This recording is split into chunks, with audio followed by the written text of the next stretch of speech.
forecast. A cloudy and cool start to the week. Temperatures only in the mid-30s right now, with winds coming out of the west sustained at 25 miles per hour. Those gusts closer to about 30 to 35 as we're seeing that camera on top of Science Central shaking because of the wind gusts. Only feels like 24 degrees right now. So it's been a very cold start to the day. We are expecting to see those temperatures warm up by the time we get towards the end of the week. Now, of course, gusty winds today, anywhere between about 30 to 35 mile per hour winds. Rain showers later this week. There's going to be a few chances, but none of the chances really look to be significant, mostly just looking to be scattered. Lighter chances tomorrow into the end of the week.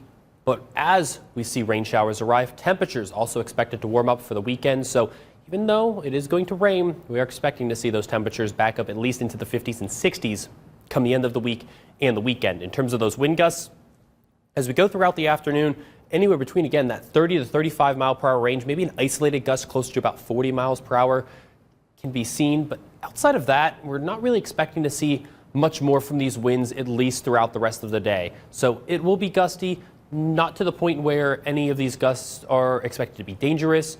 And by the time we get into the later parts of the day today and overnight, those wind gusts really start to drop off down into around 20 miles per hour by 8 o'clock, overnight dropping down even below 10 miles per hour. We will see those gusts creep back up anywhere between about 10 to maybe 15 miles per hour as we go throughout the week, but again, not really to the point where we're really anticipating any kind of impacts. Now, in terms of rain chances, there could be maybe a slight chance to see a passing shower as the system passes to our south overnight and into the morning tomorrow, where maybe one or two showers find their way into some of our southern counties as we go throughout tomorrow morning and into the early afternoon. Cloud coverage expected to remain overhead at least throughout the first half of the day and even the early afternoon.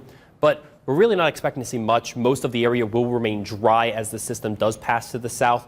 Just cloudy throughout the day tomorrow, seeing some of that cloud coverage even move on the way out by the time we get closer towards sunset. So might still have a chance to see a little bit of sunshine late into the day tomorrow before that sun sets. But then we're going to be paying attention towards our next chance for some rain, which looks to come either late Thursday into Friday. Now, there is some uncertainty right now with and in regards to those chances for rain showers, because right now it does look like that, well, anywhere time between Friday and even into Saturday, there will be a chance at least to see some more widespread precipitation.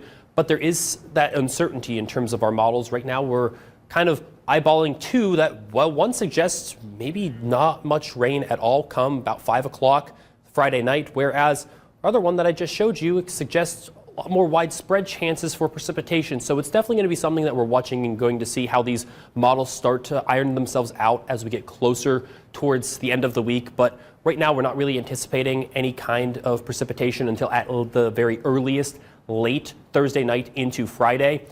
That could also lead into the weekend. Right now, as things stand, we're looking at temperatures remaining into the upper 40s, low 50s to start off this week, back up into the upper 50s and low 60s towards the end of the week. Then we start to factor in those rain chances, maybe seeing a shower here and there as we go through Friday, Saturday, and Sunday. But those highs into the 60s, potentially even closer to 70 degrees as we go through the weekend. A lot of people probably think, okay, well, at least it's not snow, it's rain because it's getting warmer, and that's good. Yes, of course. All right, Michael, thanks for everything. We do have